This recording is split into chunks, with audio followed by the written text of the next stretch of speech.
तो दोस्तों मैं आ गया हूँ ताजुद्दीन बाबा नागपुर और ये अभी इंडिया की सबसे ज़्यादा खूबसूरत दरगाहों में से एक दरगाह है। और उसकी वजह ये है कि यहाँ पर जो काम किया गया है सामने की तरफ, जैसे कि जो आप मेन गेट देख रहे हैं, यहाँ पर आने के बाद ऐसा लगता है जैसे कि हम सऊदी अरब के किसी एक मस्जिद को देख रहे हैं या फिर हम मदीना में है। कुछ इस तरह का यहाँ पर जो कंस्ट्रक्शन किया गया है, और उस कंस्ट्रक्शन में जो सबसे बड़ा हाथ है वो नागपुर के जो सांसद रहे, और इसी के अलावा जो अभी एट प्रेजेंट इंडिया के ट्रांसपोर्ट मिनिस्टर हैं नितिन गडकरी। तो ये पूरा कंस्ट्रक्शन का जो श्रेय है ये उन्हें जाता है। और अभी आसपास ये जो जितना भी आप देख रहे हैं, तो ताजुद्दीन बाबा के अभी उर्स होने वाले हैं, तो ये उर्स की तैयारियां चल रही हैं। अब ये जो कंस्ट्रक्शन किया गया है आप देख सकते हैं कि बहुत ही सुंदर ये गेट है, और सामने की तरफ जो है वो मस्जिद है। और ये फ़िलहाल जो यहाँ के शॉपकीपर्स ने थोड़ा सा अतिक्रमण करके, या फिर जो कमेटी के लोग हैं उन लोगों ने यहाँ पर डोनेशन लेने के लिए कुछ काउंटर्स लगा रखे। और इस तरफ जब हम आते हैं तो ये है मेन ताजुद्दीन बाबा का रोज़ा। और ये आसपास जो टेंट लगाए गए हैं ये इसलिए लगाए गए हैं क्योंकि उर्स की तैयारी अभी चल रही है। ताजुद्दीन बाबा के रोज़े के बिल्कुल सामने जब हम देखते हैं तो एक बहुत ही खूबसूरत मस्जिद है। और जब हम अंदर की तरफ आते हैं तो बिल्कुल हमें वैसा ही महसूस होता है जैसे कि हम किसी गल्फ़ कंट्री की मस्जिद के अंदर हैं। मस्जिद का निर्माण आप देख सकते हैं कि कितना सुंदर है, और साथ ही साथ ये जो मस्जिद है फुल एसी है।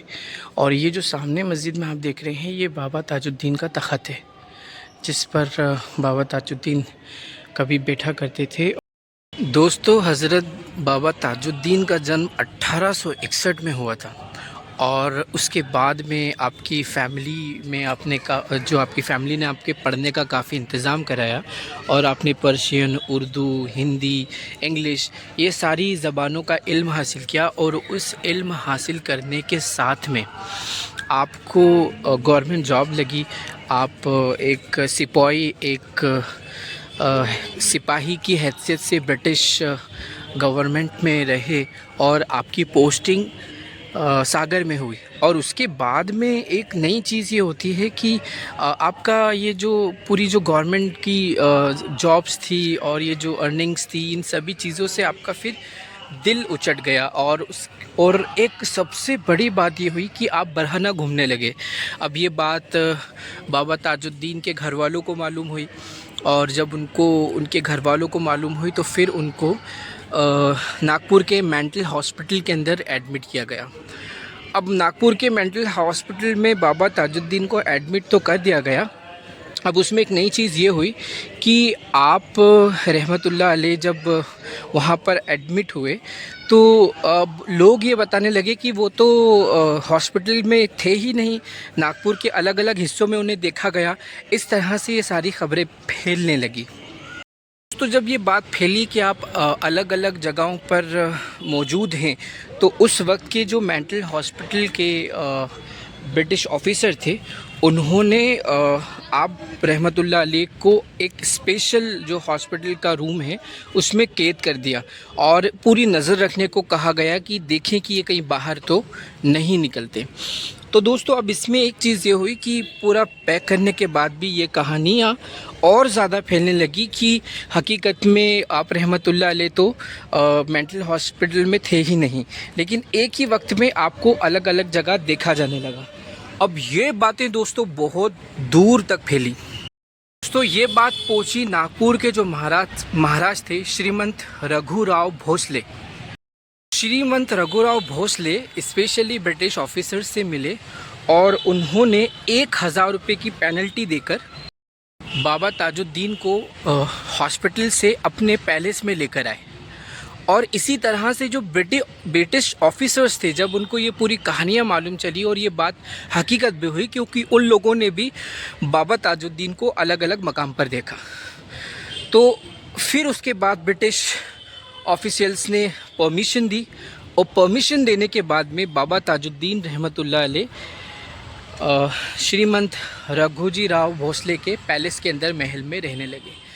अब आज के दौर में ये जहाँ मैं खड़ा हूँ, जहाँ पर सरकार का रोज़ा है, तो इससे पहले आप जब पैलेस में रहते थे तो आज भी उस पैलेस वाले एरिया को कहा जाता है छोटा ताजबाग, और सरकार का जहाँ रोज़ा है, ये रोज़ा मुबारक जहाँ पर है, इसे कहते हैं बड़ा ताजबाग। अब इसमें दूसरी एक चीज़ ये है दोस्तों कि सरकार का ये जो मज़ार है, और ये अभी आप इतने सारे जो टेंट वगैरह ये सब देख रहे हैं, 20 तारीख से उर्स मुबारक है और आज मैं यहाँ पर हूँ 10 जुलाई को, यानी कि 10 दिन बाद यहाँ पर उर्स हैं और लगभग 20 जुलाई से 20 अगस्त तक ये उर्स चलेंगे।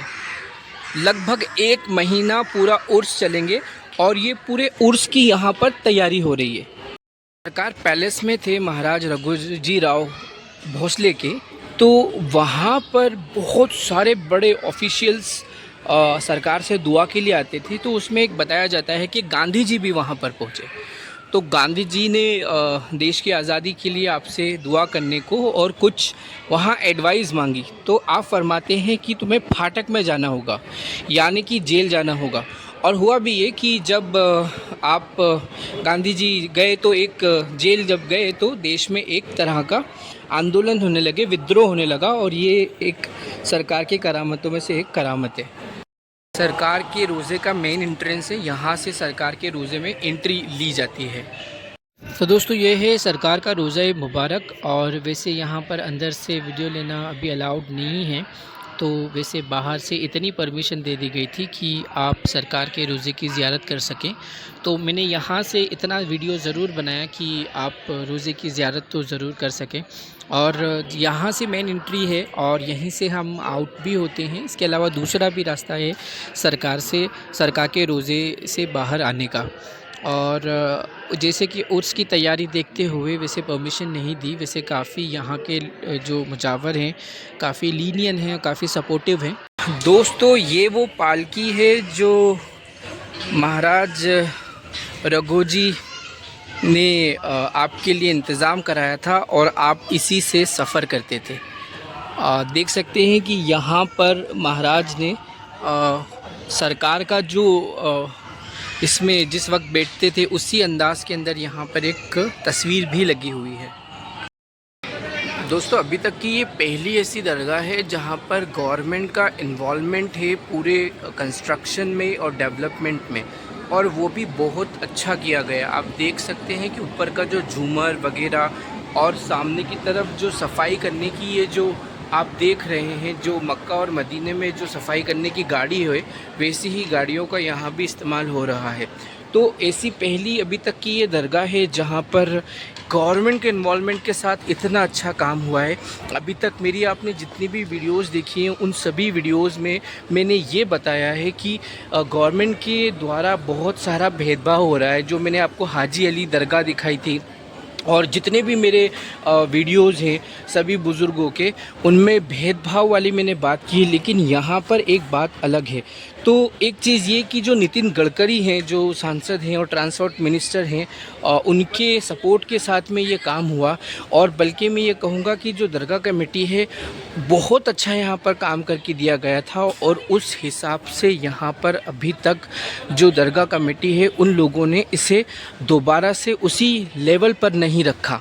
तो कहीं ना कहीं यहाँ पर फेलियर जो है वो कमेटी का है, यहाँ कोई भेदभाव नहीं रहा। ये एक बहुत ज़्यादा अचंभे वाली बात है दोस्तों।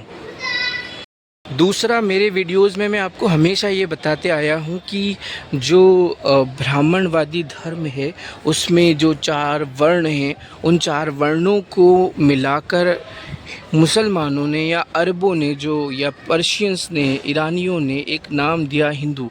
और उस हिंदू से जितने भी भारतीय हैं, जितने भी हिंदुस्तानी हैं, जितने भी दलित हैं, शूद्र हैं, उनको भी इसी हिंदू वर्ड के ज़रिए से इस जो जातिवादी प्रथा है, जो व्यवस्था है उसमें धकेल दिया। आज हर भारतीय अपने आप को हिंदू कहता है और उस वजह से वो अपने आप को शूद्र वाली जो मानसिकता है, जो जातिवाद वाली मानसिकता है, उसमें फंसा लेता है। बहरहाल मेरे कहने का मकसद ये था कि दुनिया की जितनी भी बहादुर कौमें हैं या कमज़ोर कौमें हैं, उन सभी बहादुर या कमज़ोर कौमों ने कलमाए तौहीद पढ़ा है। जो सच्चा खुदा है, सच्चा परमेश्वर है, ज़िंदा खुदा है, जो अल्लाह तबारक व तआला है, उसे अपनाया, उसे जाना। जो सच्चा मालिक है, सच्चा बादशाह है, उसे अपनाया सभी कौमों ने। वो मुग़ल हो, पर्शियंस में, ईरानी भाषा में मंगोल को मुग़ल कहते हैं। और मंगोल लोगों ने एक वक्त में इस्लाम के वो ख़िलाफ़ थे, मुसलमानों पे बहुत जुल्म किया, लेकिन आगे जाके वही मंगोल कौम जो है वो मुग़ल बन के उभरी और हिंदुस्तान में एक मुग़लिया सल्तनत उन लोगों ने शुरू की। और उनके दौर में ही कई सारे सूफिया इकराम और बहुत से लोगों को कलमा तौहीद नसीब हुआ। बहुत सारे लोग कलमा पढ़ पाए, सच्चे मालिक से, सच्चे खुदा से मिल पाए। तो एक चीज़ का हमेशा दुख ये रहता है, मैं कहना ये चाह रहा था कि एक बात का ये हमेशा दुख रहता है। दुख की वजह ये कि जो मराठा कौम है वो कलमा नहीं पढ़ पाई। लेकिन दोस्तों, मराठा कौम के जितने भी बड़े बादशाह रहे हैं, जैसे मेरा एक वीडियो आपने, क्या शिवाजी के पिता शाहजी मुस्लिम थे, या आपने मेरा वीडियो देखा होगा, और उसमें शाह शरीफ रहमतुल्लाह अलैह की दरगाह का निर्माण जो शिवाजी के दादाजी रहे, उन्होंने उसका निर्माण करवाया था। इसी तरह से यहाँ जो पुराना जो स्ट्रक्चर था दरगाह शरीफ का, I came with my father here and at the time जो कंस्ट्रक्शन किया गया था, वो जो श्रीमंत शाहूजी राव महाराज जो नागपुर के रहे हैं, उनके द्वारा करवाया गया था। और अभी का जो कंस्ट्रक्शन है वो नितिन गडकरी, जो कि एक बहुत बड़ी एक आश्चर्यजनक बात है, अचंभे की बात है कि वो राष्ट्रीय सुरक्षा समय सेवक से ताल्लुक़ रखते हैं। और वो वहाँ ताल्लुक़ रखने के साथ में बताया जाता है कि वो एक ब्राह्मणवादी ऑर्गेनाइजेशन है, नफ़रतवादी ऑर्गेनाइजेशन है। और ऐसी ऑर्गेनाइजेशन से ताल्लुक़ रखने के बाद अगर कंस्ट्रक्शन करवाया गया है तो ये काबिल तारीफ़ है। दूसरी एक और बहुत ही ज़्यादा आश्चर्यजनक बात दोस्तों, वो ये है कि 1925 में सरकार का विसाल हुआ था, ताजुल औलिया का, ताजुद्दीन बाबा का विसाल हुआ था 1925 में। और जब 1925 में ताजुद्दीन बाबा का, ताजुल औलिया का विसाल हुआ, तो उसी वक्त में 1925 में आरएसएस की स्थापना भी हुई, और वो भी नागपुर शहर के अंदर ही। और नागपुर के जो आरएसएस के फाउंडर थे, आरएसएस के फाउंडर केशव बलिराम हेडगेवार, उनका जन्म स्थान भी नागपुर ही है। और जब सरकार का विसाल हुआ 1925 में, तो अगस्त में हुआ था। और आरएसएस का निर्माण जो हुआ, आरएसएस की जो शुरुआत हुई, इसकी स्थापना हुई, वो सितंबर के बाद नेक्स्ट महीना जो था 1925 का, अगस्त के बाद में जो नेक्स्ट महीना था सितंबर में आरएसएस की स्थापना हुई। और ये यहाँ से मैं जो आपको बता रहा था कि किस तरह से इस जब दरगाह शरीफ में आए तो हमें ऐसा लगता है कि हम सऊदीया में आए हैं। तो जो मैं आपको बता रहा था दोस्तों, आप ये निर्माण कार्य देखकर, जो कंस्ट्रक्शन का डेवलपमेंट का कार्य देखकर अगर आप सोचें तो आप भी यही कहेंगे कि बिल्कुल जो सऊदीया में, जो गल्फ़ कंट्रीज़ के अंदर डेवलपमेंट होता है, उसी तरीके का डेवलपमेंट यहाँ भी मौजूद है। दूसरी मेरी ज़्यादातर जितनी भी वीडियोज़ हैं, मैंने हर बार यही बताया है कि भेदभाव हो रहा है, हुआ भी है। लेकिन दोस्तों, यहाँ पर जो अगर जो डेवलपमेंट की कमी है, वो कहीं ना कहीं यहाँ के जो मेंबरान हैं, जो टीम मेंबर्स हैं, जो मस्जिद कमेटी है, ये उन्हीं की गलती है। और जैसे I was telling you that I came with my father, I have seen that कि यहाँ पर इस तरह का कोई डेवलपमेंट नहीं था, but now it got developed. तो दोस्तों, ये video when I came here first time, this is my second time without my father, this is my third time. First time I came with my father, then second time I came here just to visit. तो मैं बड़ा मतलब अचंभित हो गया था कि इतना खूबसूरत कैसे हो सकता है। और अभी ये आज, जैसे कि मैंने वीडियो में बताया था कि आज 10 तारीख है और 20 तारीख से और शुरू होंगे और 1 महीने तक रहेंगे, ये उसकी तैयारी चल रही है। और दूसरी की ये चीज़ कि नितिन गडकरी का नाम यहाँ के लोग भी काफ़ी इज़्ज़त से ही लेते हैं जो वो सांसद हैं। और अभी जब सांसद सारे शपथ ले रहे थे लोकसभा में, तो जब नितिन गडकरी आए थे तो एक ऐसे विपक्ष के नेता थे, जब उन्होंने शपथ ली तो जो गवर्नमेंट के नेता ऐसे थे, सरकार के नेता, कि विपक्ष उनके लिए तालियां बजा रहा था। तो ये एक बहुत बड़ा अचीवमेंट है। लेकिन फिर भी इसका मतलब ये नहीं है कि राष्ट्रीय सुरक्षा सेवक संघ का इससे जो उन पर दाग लगे हैं वो धुल जाएंगे।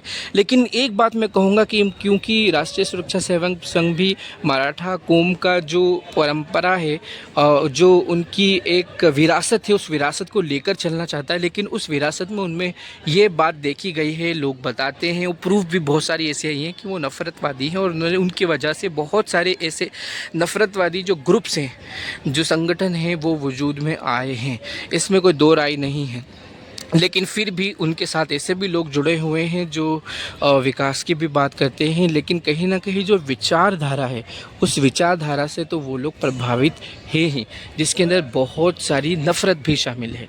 तो कहीं ना कहीं अगर वो लोग काम कर रहे हैं तो उनमें कुछ लोग ऐसे भी होते हैं जिनके अंदर प्रेम, सद्भावना, जो हेल्प होती है, मदद होती है, वो सभी चीज़ शामिल है। जैसे कि उसमें से एक अटल बिहारी वाजपेयी का नाम भी शामिल था। तो इसी तरह से अगर हमारे देश में कुछ ऐसे लोग भी होते हैं जो और देश के साथ साथ जो राष्ट्रीय सुरक्षा सेवक संघ है, अगर उसमें भी कुछ लोग ऐसे होते हैं, तो इससे ये नहीं हो जाता है कि आरएसएस के जो नफ़रतवादी दाग हैं वो धुल जाएंगे, वो वैसे ही रहेंगे। दूसरी एक चीज़ ये भी यहाँ के जो स्थानीय निवासी, उन्होंने कहा कि जिस तरह से गांधी जी यहाँ पर आए थे, उसी तरह से केशव बलिराम हेडगेवार भी यहाँ पर आए थे। और जब वो आए तो उन्होंने इस संगठन के लिए दुआ करने की बात की। और वो लोग हमेशा से, राष्ट्रीय सुरक्षा सेवक संघ के जब हम लेक्चर सुनते हैं, तो वो इस काम को, उनका जो काम है, मतलब उसे जनरली ये कहते हैं कि वो एक नफ़रतवादी काम है, लेकिन वो लोग उसे ईश्वरीय काम कहते हैं। ईश्वरीय काम मतलब अभी तक इतने सारे जो गॉड्स हैं, जो देवियाँ हैं, जो देवता हैं, उनके वो नाम नहीं लेते, वो एक ही ईश्वर का नाम लेते, ये ईश्वरीय काम है।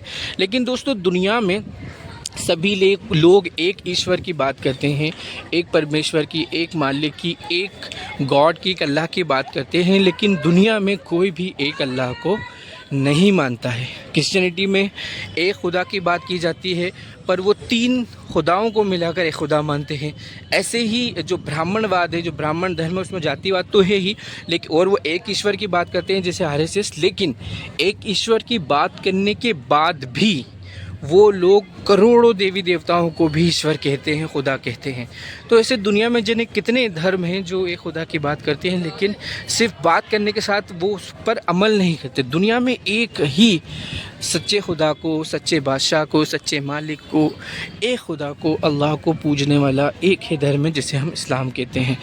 तो जो मराठा कौम है, मैं बार बार यहीं पर आता हूँ कि दुख की बात यह है कि ये बहादुर कौम बुज़ुर्गों की तो चाहने वाली हुई, जैसे कि जो श्रीमन शाहू जी महाराज, जिन्होंने सरकार के रोज़े का निर्माण कराया अपने महल में, वो उनको सरकार को लाए, ताजुल औलिया को, ताजुद्दीन बाबा को। ऐसे ही जो मालो जी हैं, शिवाजी के दादाजी, वो शाह शरीफ रहमतुल्लाह अलैह के बहुत बड़े दीवाने। ऐसे ही मैं आपको एक दरगाह शरीफ में तमिलनाडु में लेके जाऊंगा, जो मराठा साम्राज्य के एक हिस्सा रहा है, एक स्टेट रहा है। वो स्टेट भी मराठा में थे और वहाँ पर एक बुज़ुर्ग की दरगाह का उन्होंने निर्माण किया है। यानी कि वो सूफिया इकराम के साथ रहे, सूफियों के साथ उनकी मोहब्बत रही, प्रेम रहा, लेकिन जो कलमाए तौहीद है और वो नहीं पढ़ पाए और कहीं ना कहीं सूफियाओं को ही पूजने लगे। वो कभी ये नहीं चाहते, सूफिया चाहते थे पूजे उसको जिसने हमें बनाया है। लेकिन ये उनका प्रेम और मोहब्बत इतनी रही कि एक परमेश्वर, एक खुदा, एक अल्लाह, एक मालिक को तो वो नहीं पा पाए। वो जो सूफिया रहे, सूफियाओं की ही उन्होंने पूजा शुरू कर दी। तो ये एक काफ़ी दुख की बात है कि ऐसी महान और मराठा जो महान कौम जिसे मराठा कौम कहते हैं वो नफ़रतवादियों का एक टूल बन चुका है। और वो नफ़रतवादी यानी ब्राह्मणवाद जातिवाद का एक टूल बन चुका है। जातिवादी ब्राह्मणवादी जो मराठा कौम की जो हिम्मत थी वो उसका गलत इस्तेमाल करते हुए पूरे हिंदुस्तान को उन्होंने मराठा कौम की इस हिम्मत के नाम पे ही ट्रैप कर रखा है।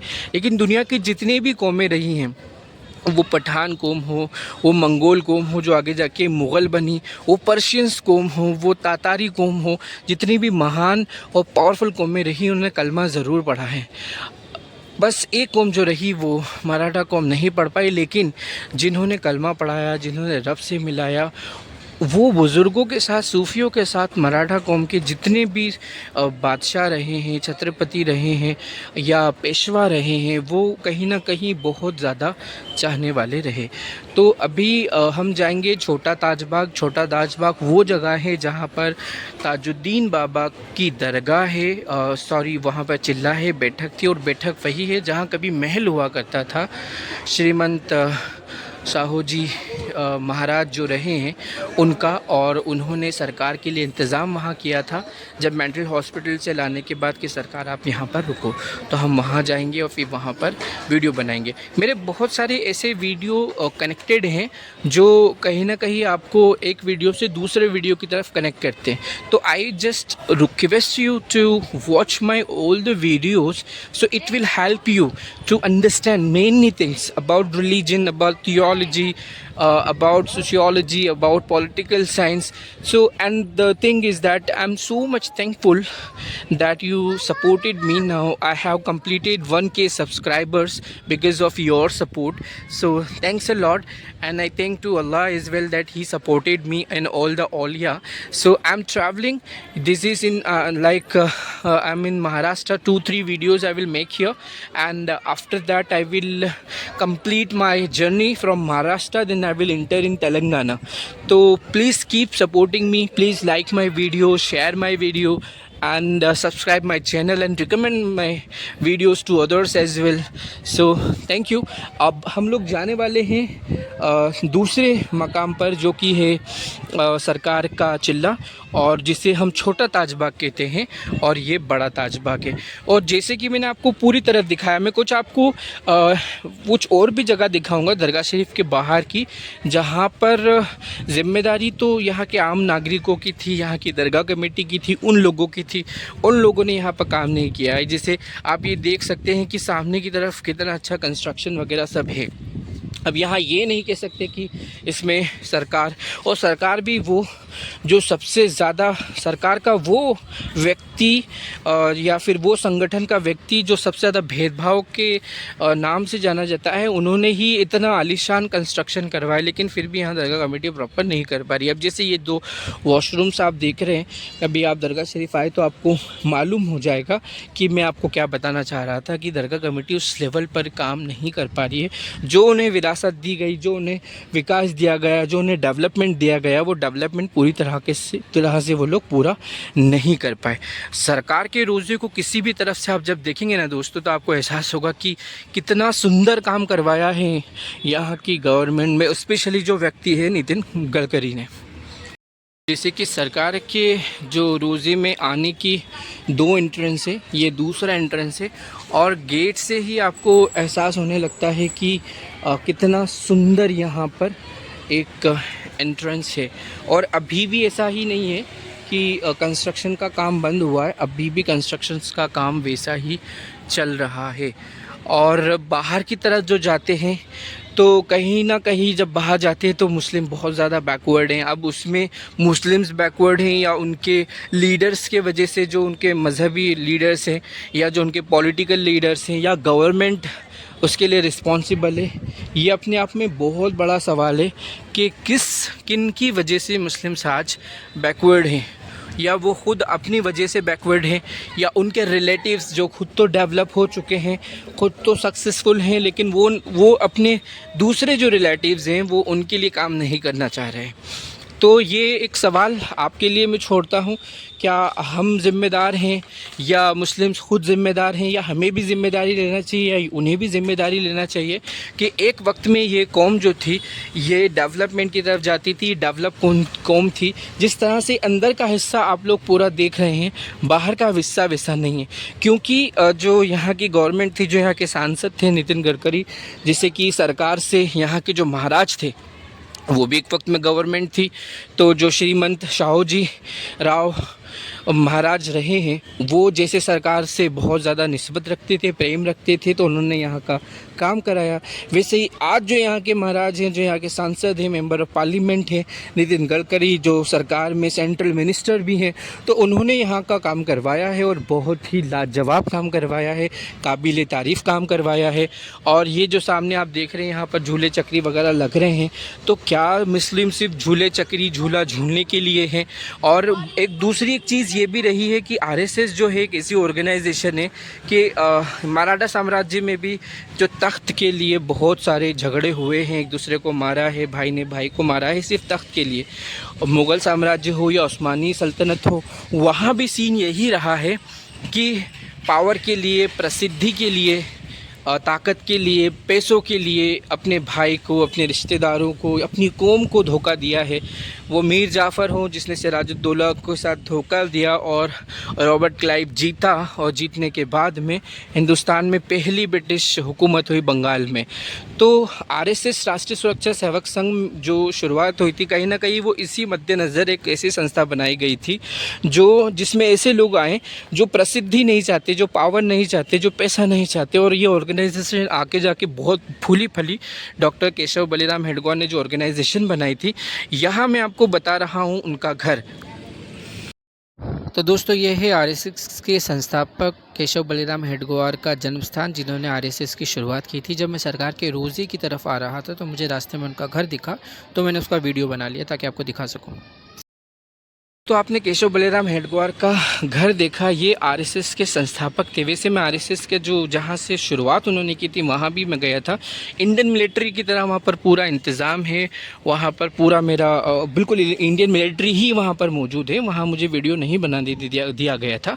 बहरहाल लेकिन मैं यहाँ बताना ये चाह रहा था कि ये उनका घर था, और वो उन्होंने ये सारी जो बीमारियाँ थी कि उस्मानिया खिलाफत में तो कानून बनाया गया था कि बादशाह के जितने भी भाई हैं उनको मार देना जायज़ है। तो ये शरई कानून था वहाँ पर। जैसे आज सऊदी अरब के अंदर जो किंगशिप है, वो एक इंग्लिश वर्ड है kingship, kingdom of Saudi Arabia. तो वहाँ किंग हो गए, ये शरई कानून है कि किंगडम को वहाँ पर जो मौलवी हैं उन्होंने उसे शरीयत का हिस्सा बताया गया है। तो मौलवी साहब तो सरकार के हिसाब से शरई कानून बदल देते हैं। जैसे कि उस्मानी खिलाफत में अपने सारे भाइयों को मारना जायज़ था, तो वहाँ बिल्कुल एक जैसे कि एक परंपरा होती है, परंपरागत तौर से सबको मालूम होता था, उन भाइयों को भी मालूम होता था कि आज हमारी मौत है, तो प्रॉपर तरीके से रिचुअल्स वे के अंदर उन्हें मारा जाता था। और ऐसे ही जो किंगडम ऑफ सऊदी अरेबिया है या जितने भी जो गल्फ़ की कंट्रीज़ हैं, वहाँ पर शरई कानून है कि वहाँ पर सुल्तान भी नहीं होंगे, जो मतलब एक मुस्लिम्स इस्तेमाल करते हैं वर्ड सुल्तान या बादशाह। और असल में तो वहाँ खिलाफत जो एक तरह की डेमोक्रेसी की शुरुआत थी, एक डेमोक्रेसी का स्टार्टिंग सीन था, और आगे जाके फिर डेमोक्रेसी अगर हम उसको अपडेट करें, उसको और रिफॉर्म करें, तो आगे जाके वो ये मालूम पड़ेगा कि हाँ, डेमोक्रेसी शुरुआत ही खिलाफती निज़ाम से हुई थी। लेकिन जहाँ से खिलाफत शुरू हुई थी और जहाँ से सुल्तान हुए, मीन्स आगे जाके जो मुस्लिम हुए सुल्तान और बादशाह हुए, तो वहाँ सुल्तान बादशाह और खलीफा नहीं है, वहाँ पर किंग है। और वो शरई कानून, शरई उसे सर्टिफिकेट भी मिला है कि ये बोलना, किंगडम होना भी जायज़ है। अंग्रेज़ों की जो सिस्टम है उसको फॉलो करना, और अंग्रेज़ों की तरह इंग्लिश वर्ड का इस्तेमाल करना और इंग्लिश गवर्नमेंट का इस्तेमाल करना भी जायज़ है। तो दोस्तों बहरहाल कहने का मकसद ये था कि जो राष्ट्रीय सुरक्षा सेवक स्वयं सेवक संघ है, अगर वैसे यहाँ पर आए सूफिया से जो केशव बलिराम हेडगेवार सरकार की बारगाह में आए, ताजुल औलिया की, ताजुद्दीन बाबा की, और दुआ कराई, और दुआ कराने के बाद में भी यहाँ पर वो लोग कलमा नहीं पढ़ पाए, बल्कि जो कलमा पढ़ने वाले हैं या जो कलमे को फैलाने वाले हैं उन लोगों के वो बहुत सारे दुश्मन हैं। अगर वो डायरेक्टली नहीं होते, लेकिन उससे जो एसोसिएटेड संगठन होते हैं, जो ग्रुप्स होते हैं, जो संगठन के साथ साथ जो पार्टीज़ होती हैं पॉलिटिकल, वो भी कहीं ना कहीं कलमा पढ़ने वालों के साथ, ये कलमे की बात को फैलाने वालों के साथ में कहीं ना कहीं बहुत ही ज़्यादा नफ़रत और भेदभाव रखते हैं, बहुत ही घृणा रखते हैं, बहुत ज़्यादा तासुब रखते हैं। उसकी वजह ये कि वो सिर्फ कलमा पढ़ते हैं। तो एक मुझे इम्पॉर्टेंट बात ये लगी कि राष्ट्रीय सुरक्षा सेवक संघ में आज हमारे देश में या फिर दूसरी जगह हम देखें तो बहुत सारे सुल्तान या फिर प्रधानमंत्री या प्रेसिडेंट बदल चुके हैं। राष्ट्रीय सुरक्षा सेवक संघ 1925 में बना था, ये 2024 चल रहा है। दोस्तों, इन 99 सालों के अंदर कई जगह पर प्रेसिडेंट और प्राइम मिनिस्टर, यहाँ तक के देश के नाम भी चेंज हो गए हैं, देश की गवर्नमेंट भी चेंज हो गई है, लेकिन यहाँ पर सिर्फ 6 ही जो आरएसएस से छोटी सी एक संस्था केशव बलिराम हेडगेवार ने बताते हैं कि 5 लोगों को लेकर शुरू किया था नागपुर शहर से 1925 में, जब ताजुल औलिया ताजुद्दीन बाबा का विसाल हुआ था। उसी साल नेक्स्ट महीने में सितंबर में, अगस्त में आपका विसाल हुआ, सितंबर में आरएसएस की शुरुआत हुई। तब से अभी तक सिर्फ 6 सरसंघ चालक, यानी कि उनके जो चीफ हैं वो 6 हुए हैं, जिसमें सबसे पहले केशव बलिराम हेडगेवार, उसके बाद में जो सदाशिव माधवराव गोवलकर रहे, उसके बाद में तीसरे रहे मधुकर दत्ताराव देवरस, और चौथे जो रहे राजेंद्र सिंह, 5वें रहे के.एस. सुदर्शन, और छठे 8 प्रेजेंट जो हैं वो है मोहन भागवत। तो दोस्तों, और जितने भी जो हमारे आज देश के प्रधानमंत्री हैं नरेंद्र मोदी, वो आरएसएस के एक प्रोडक्ट हैं, वहीं से उन्होंने सब कुछ सीखा। जो योगी आदित्यनाथ हैं, चीफ मिनिस्टर रहे हैं, उन्होंने बहुत, लेकिन इन दोनों का नफरतवाद में और बहुत ही इनकी तो जो योगी आदित्यनाथ है उनकी बहुत सारी हेट स्पीच आज भी अवेलेबल हैं, और जितनी भी अभी पॉलिटिकल किलिंग्स हुई हैं, जो उनको सिर्फ इस नाम पर उनका पॉलिटिकल किलिंग हुआ है कि वो कहीं ना कहीं माफिया रहे हैं, तो ऐसा तो पूरा पार्लियामेंट ही माफियाओं से भरा हुआ है, उन्हें मार दिया जाए। लेकिन पर्टिकुलरली जिनका थोड़ा भी क्राइम में नाम था और वो मुस्लिम थे, तो उनका पॉलिटिकल किलिंग हुआ है, और जिसमें योगी आदित्यनाथ का नाम रहा है। उसकी वजह यही, जैसा कि मैं आपको बता रहा था, जो भेदभाव वाली बात है, जो नफरत वाली बात है, वो कहीं ना कहीं जो आरएसएस से जुड़े हुए लोग होते हैं उनके अंदर मौजूद होती ही है। लेकिन बात, और जैसे अगर नरेंद्र मोदी की बात की जाए तो उनके ऊपर तो 2002 का बहुत बड़ा एक धब्बा लगा हुआ है, और मेरे वीडियोस मैंने बनाए हैं, आप ज़रूर देखिएगा। वो वीडियो एक गुलमर्ग सोसाइटी का, जिसमें एहसान जाफरी साहब के साथ में कई सारे परिवारों को एक साथ जला दिया गया था, उसमें बहुत सारे जो सामूहिक बलात्कार हुए थे और बहुत सारा मुस्लिमों पर अत्याचार हुआ था, वो वीडियो भी आप ज़रूर देखें। इसके अलावा मैंने एक नरोड़ा पाटिया, जो एक बैकवर्ड मुस्लिम्स की एक कॉलोनी थी, उस कॉलोनी में भी बहुत सारा जुल्म हुआ, उस पर भी एक मैंने वीडियो बनाया, वो भी आप ज़रूर देखिएगा। तो नरेंद्र मोदी का नाम भी इसमें शामिल है। बहरहाल इन दोनों के नाम और ये सारी बात बताने की वजह ये रही कि जो नितिन गडकरी हैं, ये जो जितना भी आप जो यहाँ पर डेवलपमेंट देख रहे हैं, ये सारा जो डेवलपमेंट है, नितिन गडकरी भी आरएसएस से ही ताल्लुक़ रखते हैं। और वो, जबकि ये लोग जो नरेंद्र मोदी हैं वो गुजरात से हैं, योगी आदित्यनाथ जो उत्तर प्रदेश से हैं, और नितिन गडकरी रियल जो मराठी हैं, और जो आरएसएस की स्थापना यहीं से हुई और उनका बचपन ही उन्हीं लोगों में गुजरा। तो वो इतने ज़्यादा कट्टरतावादी होने के बावजूद भी यहाँ पर जो प्रेम सद्भावना की जो बातें हैं वो यहाँ पर कर रहे हैं। तो ये एक बहुत बड़ी बात है। जो सूफिया इकराम के साथ ज़्यादातर मैंने जो वीडियोस बनाए हैं, वहाँ पर मैंने आपको भेदभाव के वीडियोस बनाए हैं। जो मेहसाणा के एक बुज़ुर्ग हैं मीरा दातार, वहाँ मैंने आपको बताया था कि किस तरह से वहाँ पर किसी तरह का डेवलपमेंट काम नहीं हुआ और भेदभाव हो रहा है। लेकिन यहाँ आप देखेंगे तो यहाँ बहुत ही अच्छा डेवलपमेंट है, बल्कि यहाँ की जो दरगाह कमेटी वो यहाँ पर फ्लॉप साबित हो रही है। अगर हम उनका देखें तो वो इतना अच्छा जो उनको जो विकास करके दिया गया था, जो डेवलपमेंट करके दिया गया था, वो उसको मेंटेन ही नहीं कर पा रहे हैं। तो ये अपने आप में एक ट्रेजेडी है। तो वजह सारी बताने की है कि एक नफरतवादी जो संगठन है उसी में से निकला हुआ एक व्यक्ति, और दूसरी कहीं ना कहीं एक पर्सनल बातें होती है, जैसे कि अटल बिहारी वाजपेयी रहे, उनके लिए जो विपक्ष था वो काफ़ी ज़्यादा उनको अप्रिशिएट करता था कि wrong party in right person in the wrong party, ये उनके लिए कहा जाता था। और जैसे कि मैंने अपनी एक वीडियो में ये भी बताया था कि नितिन गडकरी के लिए विपक्ष ने तालियां बजाई थी, पहला एक ऐसा मंत्री रहा है सरकार का, गवर्नमेंट का, जिसके लिए विपक्ष तालियां बजा रहा था। तो दोस्तों अभी सरकार का जो मैंने वीडियो बनाया है वो काफ़ी बड़ा हो गया है, और जो रोज़े का ये वीडियो यहीं से मैं इस ब्लॉग को कंप्लीट करता हूँ।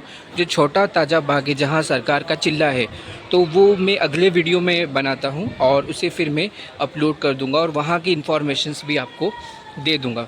और साथ ही ये वाला जो व्लॉग है हम यहीं पर पूरा करते हैं, और उम्मीद है कि आपको ये सारी इन्फॉर्मेशंस जो हैं अच्छी लगी होंगी, और सरकार के रोज़े के बारे में, और जो मैंने मराठा साम्राज्य के जो महाराज हैं उनके बारे में, सरकार की जो हिस्ट्री बताई, जो पॉलिटिकल नॉलेज दिया, मुझे उम्मीद है कि ये आपको सब पसंद आया होगा। और I just would request you, please like the video, share the video and subscribe my channel. And thanks a lot friends, as I got 1K subscriptions, so as I came at Dargah of Tajuddin Rahmatullah Alayh, so I got the information that I got 1K subscription. So it was you that you guys liked my videos and recommended my videos, shared my videos, subscribed my channel. So thanks a lot again, and thank you for watching this vlog as well. So please share it, like it, and ask others to subscribe my channel. Friends, to complete this journey I need your support as well. So just liking and sharing and recommending my videos to others, it will be a great help for me. So if you will share, so please share it. So thank you for watching and thank you for supporting me. Thanks a lot.